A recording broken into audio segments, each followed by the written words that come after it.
Please stand.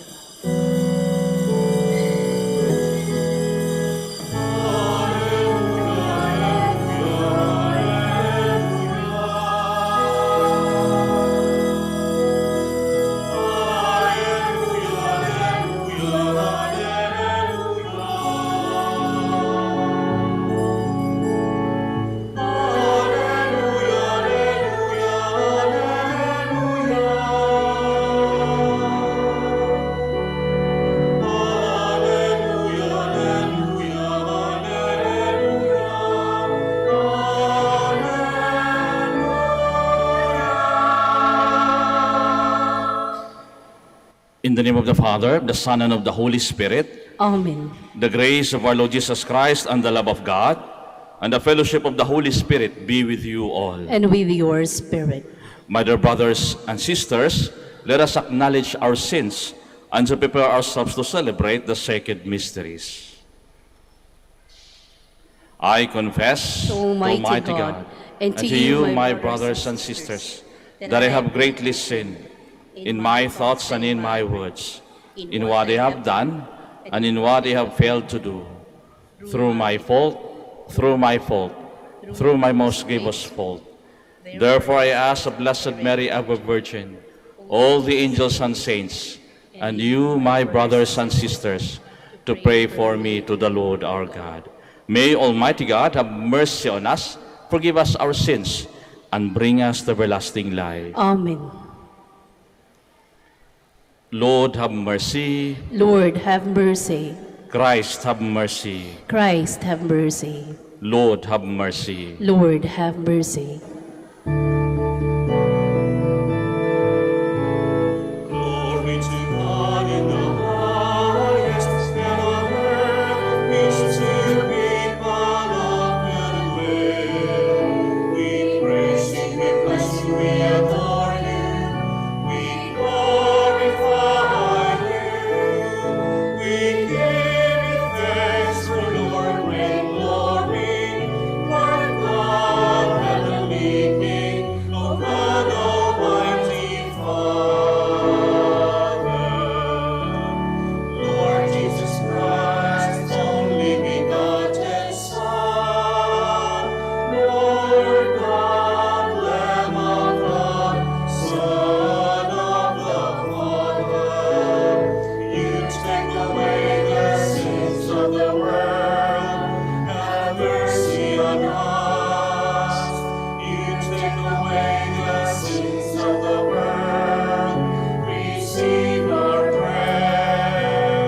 You are seated at the right hand of the Father, have mercy on us. For you alone are the Holy One, you alone are the Lord. You alone are the Most High Jesus Christ, with the Holy Spirit, in the glory of God the Father.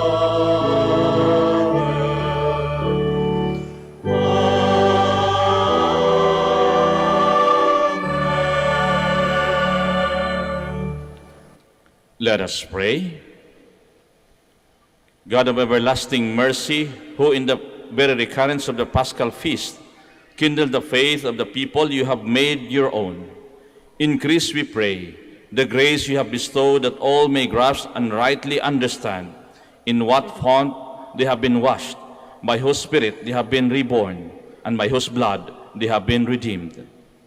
Through our Lord Jesus Christ, your Son, who lives and reigns with you in unity of the Holy Spirit, God, forever and ever. Amen. Please be seated. Through the apostles, the risen Jesus works signs and wonders, which strengthen the community of believers. The believers, in turn, earn the esteem of the people. A reading from the Acts of the Apostles. Many signs and wonders were done among the people at the hands of the apostles. They were all together in Solomon's portico. None of the others dared to join them, but the people esteemed them. Yet, more than ever, believers in the Lord, great numbers of men and women were added to them. Thus, they even carried the sick out into the streets and laid them on cots and mats, so that when Peter came by, at least his shadow might fall on one or another of them. A large number of people from the towns in the vicinity of Jerusalem also gathered, bringing the sick and those disturbed by unclean spirits, and they were all cured. The word of the Lord. Thanks be to God. Give thanks to the Lord, for he is good. His love is everlasting. Give thanks to the Lord, for he is good. His love is everlasting. Let the house of Israel say, his mercy endures forever. Let the house of Aaron say, his mercy endures forever. Let those who fear the Lord say, his mercy endures forever. Give thanks to the Lord, for he is good. His love is everlasting. I was hard pressed and was falling, but the Lord helped me. My strength and my courage is the Lord, and he has been my Savior, the joyful shout of victory in the tents of the just. Give thanks to the Lord, for he is good. His love is everlasting. The stone which the builders rejected has become the cornerstone. By the Lord has this been done. It is wonderful in our eyes. This is a day the Lord has made. Let us be glad and rejoice in it. Give thanks to the Lord, for he is good. His love is everlasting. Exiled for the faith, John describes his vision of the risen Christ, master of life and death. Christ is with us, especially in times of trials and difficulties. A reading from the book of Revelation. I, John, your brother, who share with you the distress, the kingdom, and the endurance we have in Jesus, found himself on the island called Patmos, because I proclaimed God's word and gave testimony to Jesus. I was caught up in spirit on the Lord's day, and heard behind me a voice as loud as a trumpet, which said, "Write on a scroll what you see." Then I turned to see whose voice it was that spoke to me, and when I turned, I saw 7 gold lampstands, and in the midst of the lampstands, one like a son of man, wearing an ankle-length robe with a gold sash around his chest. When I caught sight of him, I fell down at his feet as though dead. He touched me with his right hand and said, "Do not be afraid. I am the first and the last, the one who lives. Once I was dead, but now I am alive forever and ever. I hold the keys to death and the netherworld.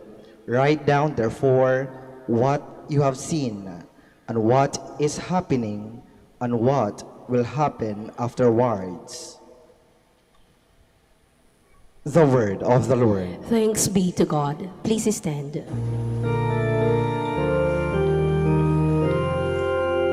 Alleluia, alleluia, alleluia. You believe in me, Thomas, because you have seen me, says the Lord. Blessed are they who have not seen me, but still believe. Alleluia, alleluia, alleluia.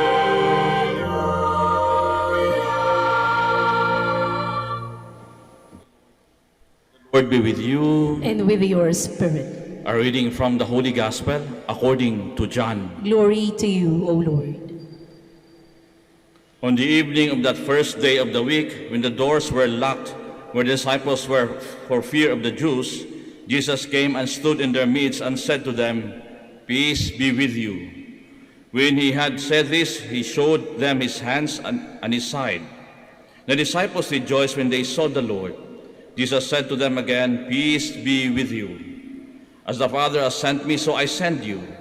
And when he had said this, he breathed on them and said to them, "Receive the Holy Spirit. Whose sins you forgive are forgiven them, and whose sins you retain are retained." Thomas, called Didymus, one of the 12, was not with them when Jesus came. So the other disciples said to him, "We have seen the Lord."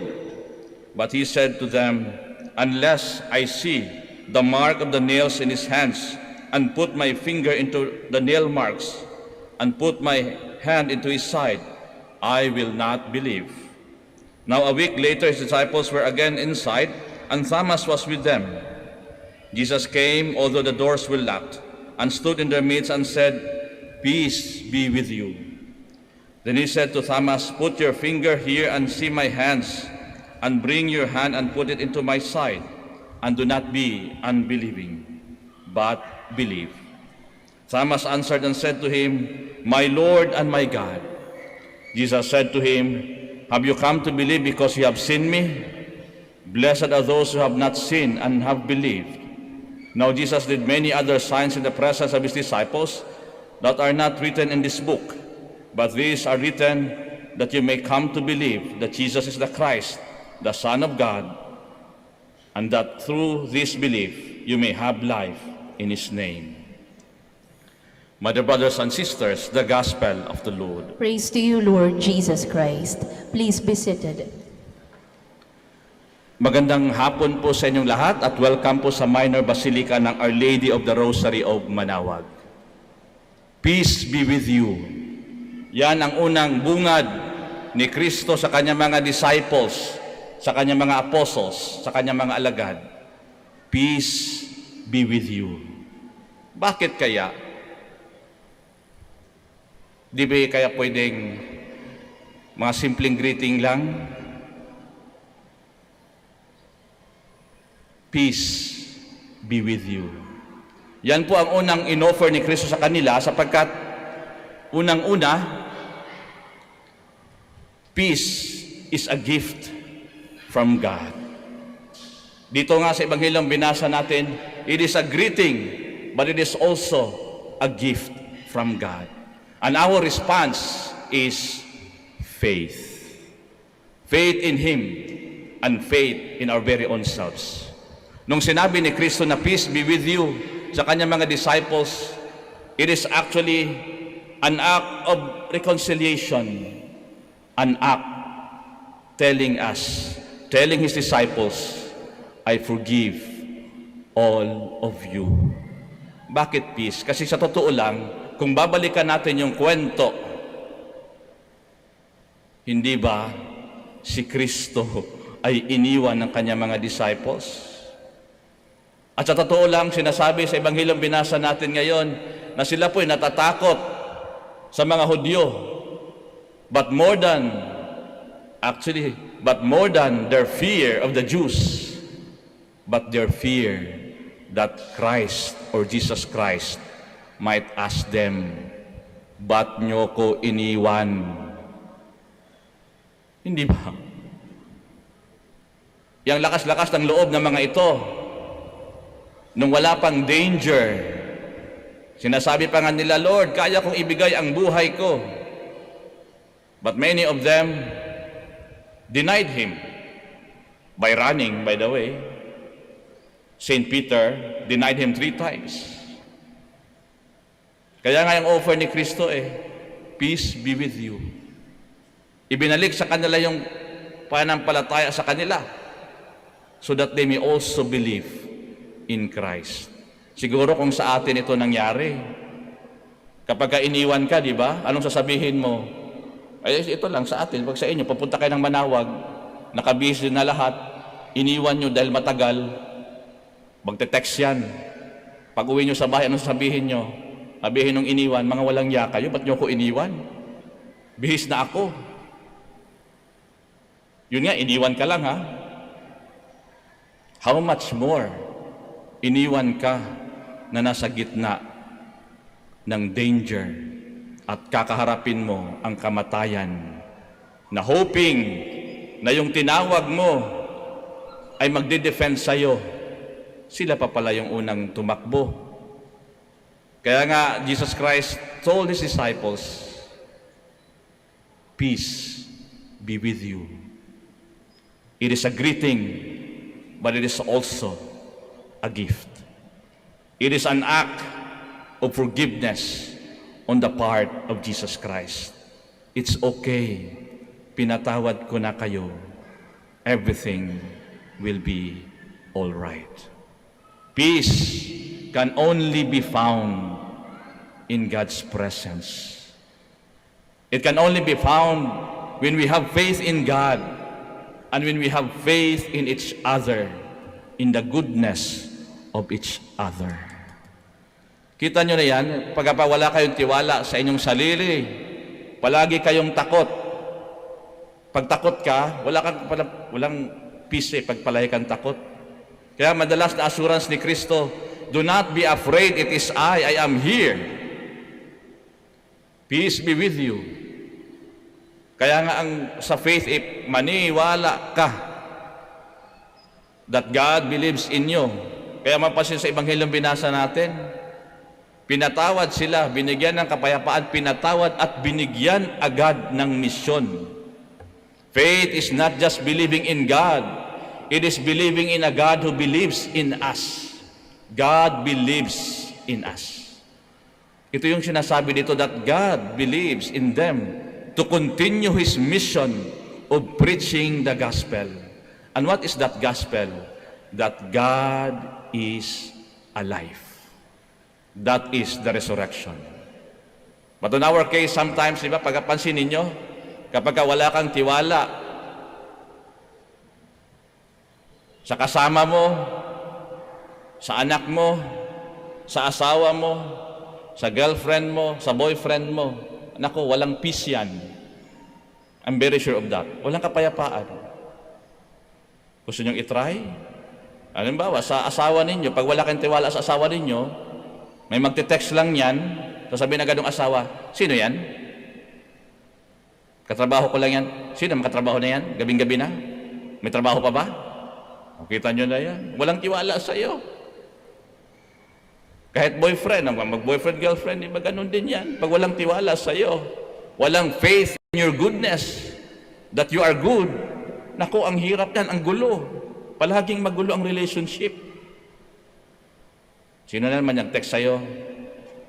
Gusto minsan sa Facebook ngayon, sa Messenger, gusto ko malaman ang password. Bakit? Basta, password.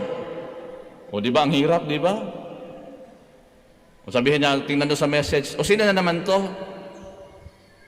Ang landi-landi mo, o kita mo na yan. Pero kapag meron kang tiwala at pinagkakatiwalaan mo, there is peace. Hopefully nga lang, walang traiduran. At kung tignan natin yung Ebanghelyong binasa natin, it is also a journey of Judas. Of Thomas, Si Tomas, the doubting Thomas. Madalas nating sinasabi yan. Pero actually, kung titingnan natin, yung doubt ni Thomas is not born out of matigas lang ulo niya. Hindi. Sapagkat nasaktan siya. Umasa, nasaktan. Kung titingnan natin ang buhay ni Thomas, he is a good person. Kaya nga sa mga disciples ni Kristo He is a loyal disciple, by the way. But he was hurt. Nasaktan siya. Kaya nga on his part, para bang, di ba, pag may namatay, pansin niyo, pag may namatay, nailibing na, lahat-lahat, go back to our very own life na. Balik tayo sa dati nating buhay. Si Thomas, gusto niya mag-move on. Move on na tayo. May narinig siya sa kanyang mga kasama. Uy, nabuhay si Kristo.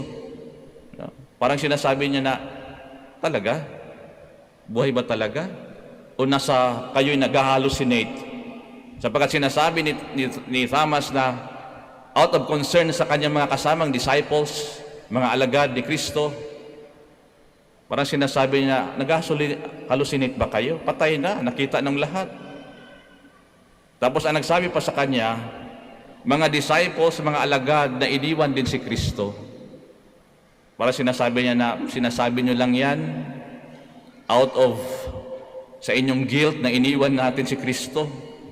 Pampalubag loob na sabihin ninyo na buhay siya. Thomas, the doubt of Thomas is born out of pain. Nasaktan siya, umasa sa Mesiyas. Nakita niya, mighty in His works, in His deeds, and yet he saw na ito'y pinarusahan, namatay, at inilibing. Gusto na niyang mag-move on. Ang problema, ito nga, ayaw niyang maniwala sapagkat he was deeply hurt. Di ba kahit sa atin, sa experience natin sa buhay, ganun din tayo, di ba? Kapag ka ikaw po ay nasaktan, you cannot just simply trust other people because, mga walang niya yan, sinaktan ako ng mga yan. Tinaydor ako ng mga yan. Di ba ganun yan eh? You don't just believe. Why? Because it's painful. Iba nga sa atin ito, may doubt pa rin kahit sa pagdarasal. Di ba? Father, tagal-tagal ko na nagdasal, di man sinasagot yung aking dasal. Minsan ako, dumaan din ako sa ganyang proseso. Yung nanay ko, nung nagkasakit, pinagdasal ko talaga yun, na sana habaan pa ng konti. Ano nangyari? Namatay ang nanay ko. Sabi ko kay Lord, ano ba? Pari naman ako, baka pwedeng, wala. Kaya kung minsan, sa buhay, di ba? We face doubts, fears, trials, challenges, and sometimes we doubt the presence of God. Natural lang po yun. But the challenge is, we should not stay there. Thomas stayed there for a while, by the way. But it was only when Jesus Christ showed Himself to him. O Tomas, ito na ako, maniwala ka na. Sometimes in our faith, may isang magandang kasabihan that we walk not by sight, but by faith. Kung minsan, sa buhay natin, na kung minsan it seems to be dark, sometimes we just have to have faith so that we may be assured of that peace inside in us. Kaya ito yung nangyari kay Tomas. Kaya kung minsan, kung tignan natin yung journey ni Thomas from doubt to faith, could also be our own journey in life. Sometimes, it's good to have doubts because it will lead us, it will strengthen our faith. Ganun po yung journey ni Thomas. At kung mapapansin po natin, pagkatapos nitong incident na ito, ano nangyari kay Tomas? Siya po'y naniwala sa Diyos at naging martir para sa pananampalataya niya kay Kristo. Yun ang mahalaga. We don't stay in doubts. Doubts would lead us to seeking things, seeking the truth.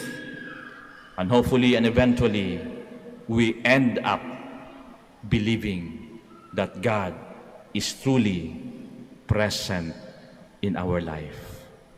Kaya kung papansin natin sa buhay natin, ganun din. Ang anong offer ni Kristo kay Tomas? Peace be with you. Binigyan niya, binati niya ng peace be with you, at binigyan niya rin ito ng peace. Sinabi ko nga, di ba? It's a gift from God. And our response is faith. Faith is not just in God, but faith also in ourselves, that we can do it as sharers of God's mission here on earth. God is alive, and God is truly present in our life. Tandaan po natin yan. God is alive, and God is truly present in our life. In the midst of problems, trials, doubts, God will slowly and hopefully reveal Himself to us and will tell us, peace be with you. And I'm giving you the mission to preach my resurrection. Let us all stand. Together, let us profess our faith. I believe in one God, The Father Almighty, creator of heaven and earth, and in Jesus Christ, His only Son, our Lord, who was conceived by the Holy Spirit, born of the Virgin Mary, suffered under Pontius Pilate, was crucified, died, and was buried. He descended into hell. On the third day He rose again from the dead. He ascended into heaven, and is seated at the right hand of God the Father Almighty. From there He will come to judge the living and the dead. I believe in the Holy Spirit, the Holy Catholic Church, the communion of saints, the forgiveness of sins, the resurrection of the body, and life everlasting. Amen. Father of endless mercy and boundless compassion, look upon us with love as we lift up to you our supplications. For every petition we shall answer. Merciful Father, hear us. Merciful Father, hear us. Reborn in baptismal waters, may the Church carry on the healing mission of Christ in the midst of troubled world. We pray. Merciful Father, hear us. By the power of your word of life, break through the fears of the leaders of our nation, so that they may be empowered instrument of justice. We pray. Merciful Father, hear us. Through your praying love, may those who are sick, depressed, anxious, and all who are in any form of bondage be led to the peace of and healing presence of the risen Lord. We pray. Merciful Father, hear us. Enable those who are in despair because of their weaknesses and sinfulness to draw near to the font of mercy, Jesus Christ, your Son. We pray. Merciful Father, hear us. Trusting in the truth of your gospel, may our beloved dead who hope in your mercy find home and contentment in eternal life you promise. We pray. Merciful Father, hear us. Let us pray for the urgent concerns of our community and our personal intentions.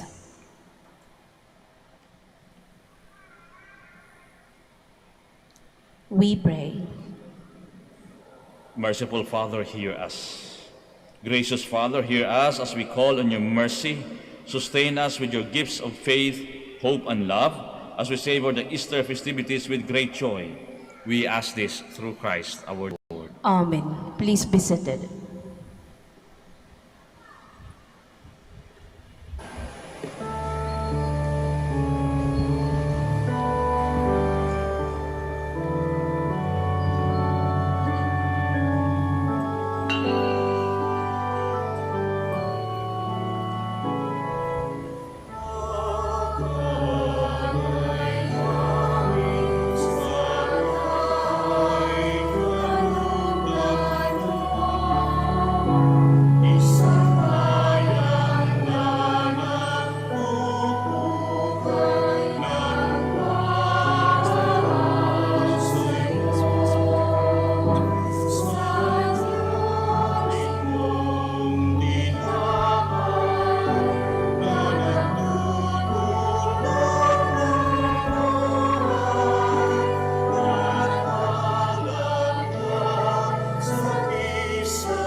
Please stand. Pray, my dear brothers and sisters, that my sacrifice and yours may be acceptable to God, the Almighty Father. May the Lord accept the sacrifice at your hands for the praise and glory of his name, for our good and the good of all his holy church. Grant, we pray, Almighty God, that our reception of this Paschal Sacrament may have a continuing effect in our minds and hearts through Christ our Lord. Amen. The Lord be with you. And with your spirit, Lift up your hearts. we lift them up to the Lord. Let us give thanks to the Lord our God. It is right and just. It is truly right and just, our duty and our salvation, at all times to acclaim you, O Lord, but in this time above all to laud you yet more gloriously, when Christ our Passover has been sacrificed.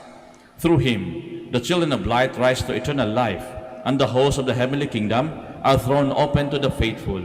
For his death is a ransom from death, and his rising, the life of all has risen.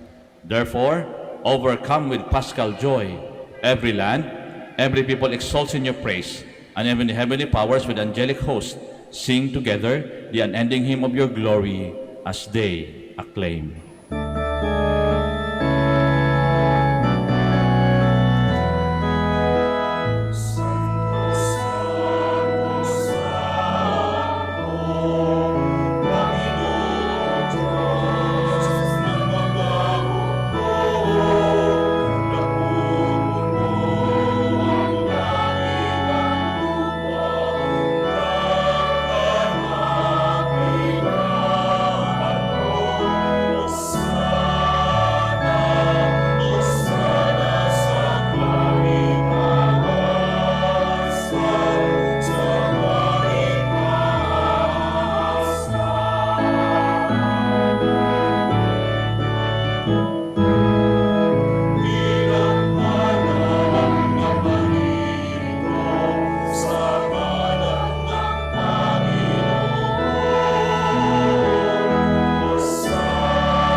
Please kneel.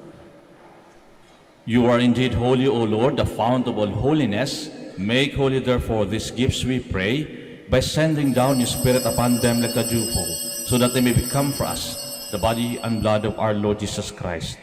At the time he was betrayed and entered willingly into his passion, he took bread and giving thanks, broke it, and gave it to his disciples, saying, Take this, all of you, and eat of it, for this is my body, which will be given up for you.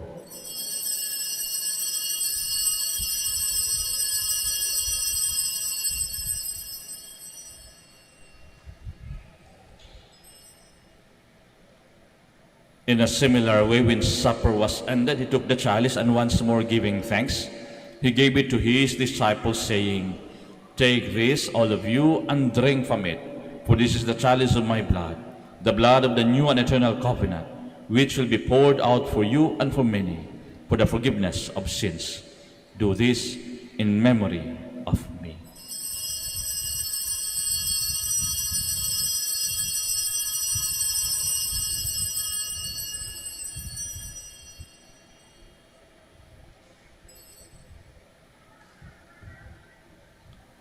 Let us proclaim the mystery of our faith.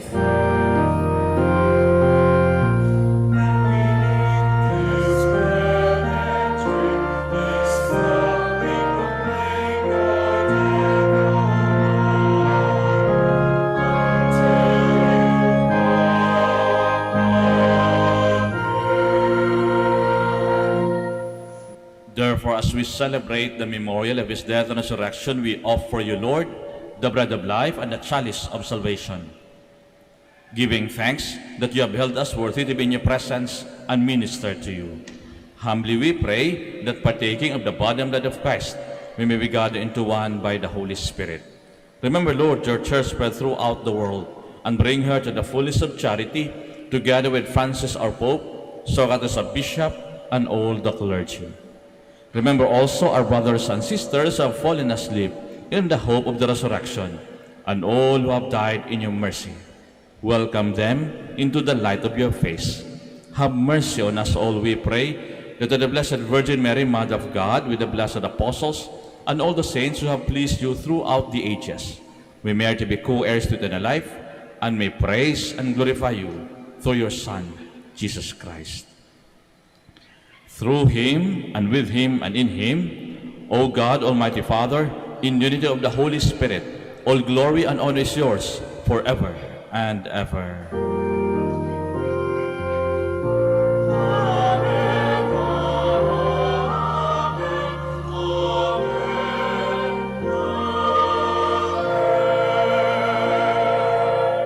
Please stand. At the Savior's command and formed by divine teaching, we dare to say,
deliver us, Lord, we pray, from every evil. Graciously grant peace in our days, that by the help of your mercy, we may be always free from sin and safe from all distress, as we await the blessed hope and the coming of our Savior, Jesus Christ.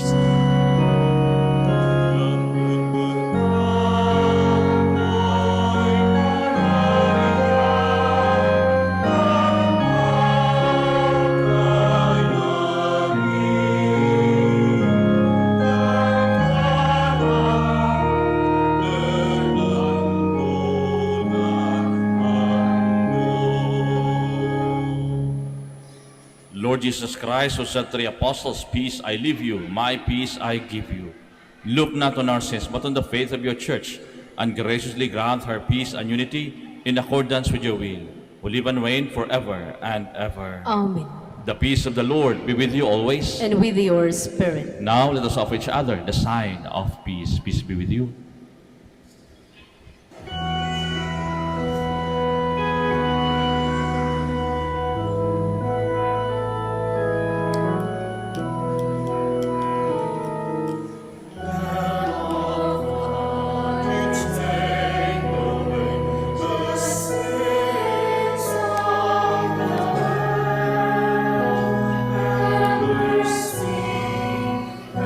Mercy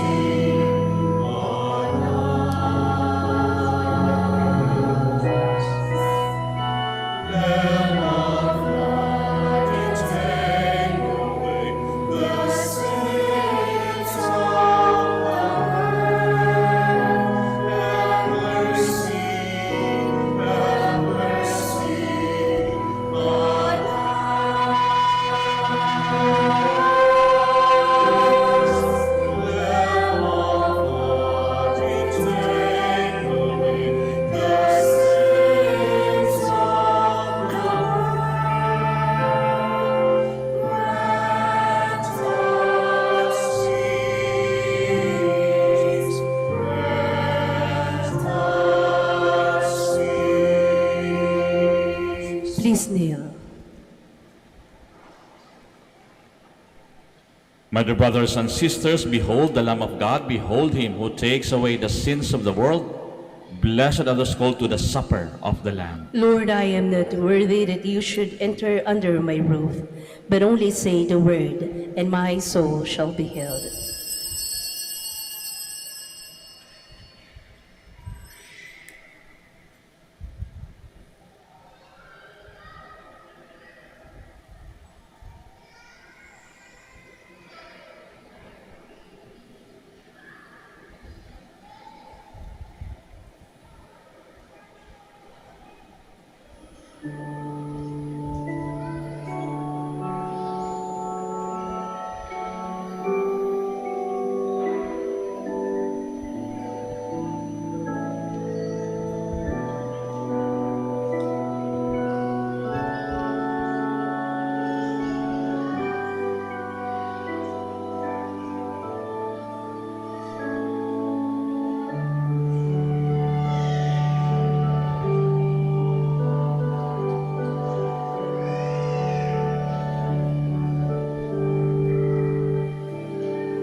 Please kneel for the prayer for the elections.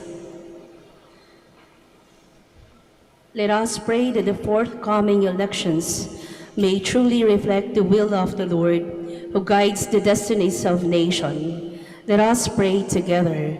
Deliver us, Lord, from coercion, violence, and terrorism, from dishonesty, lies, and all distortion of truth, from bribery, graft, and all conspiracy for fraud, from threats, intimidation, and perverse language.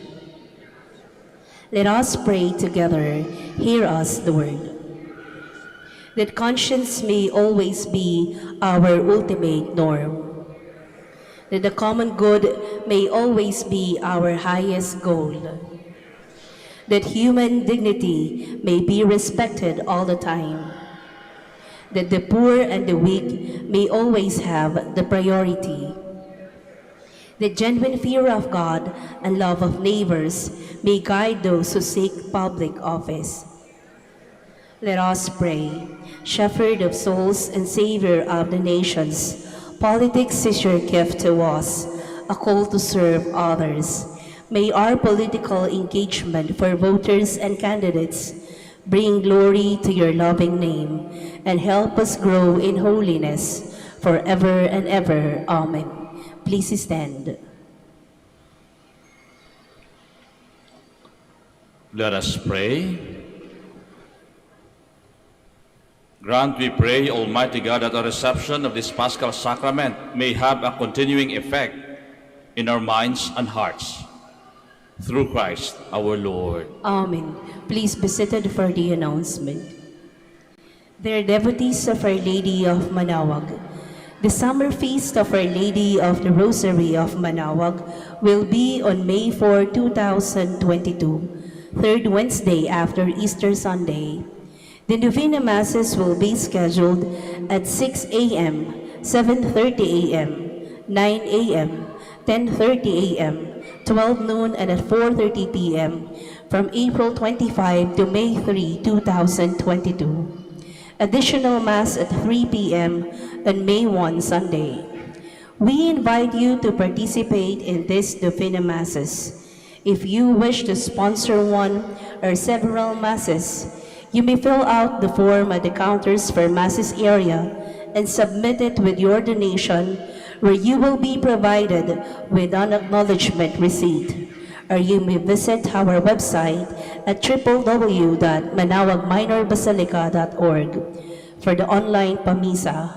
All names of donors and sponsors will appear in the electronic souvenir program. Thank you very much for your continued support.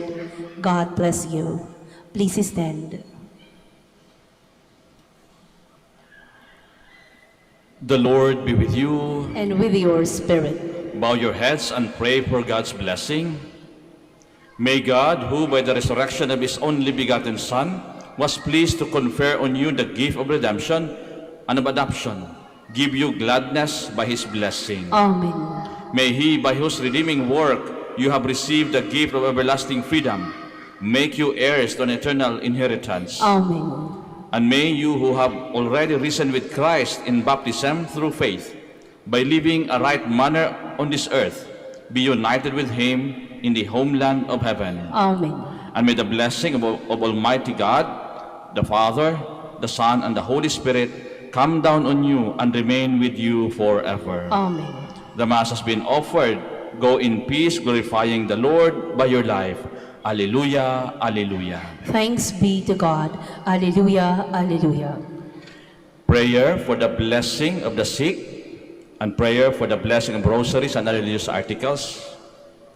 Our help is in the name of the Lord, Who made heaven and earth.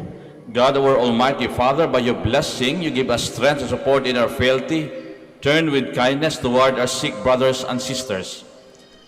Free them from all illness and restore them to good health, through the intercession of Our Lady of the Rosary Manaoag, so that in the sure knowledge of your goodness, they will gratefully bless your holy name. We ask this through Christ our Lord. Amen. Prayer for the blessing of rosaries and other religious articles and images. In memory of the mysteries of the life, death, and resurrection of our Lord Jesus Christ, and to the honor and glory of the Blessed Virgin Mary, Mother of Christ, Mother of the Church, Our Lady of the Rosary, Manaoag, may these rosaries, images, candles, oil, and other religious articles be blessed and made holy in the name of the Father, and of the Son, and of the Holy Spirit. Amen.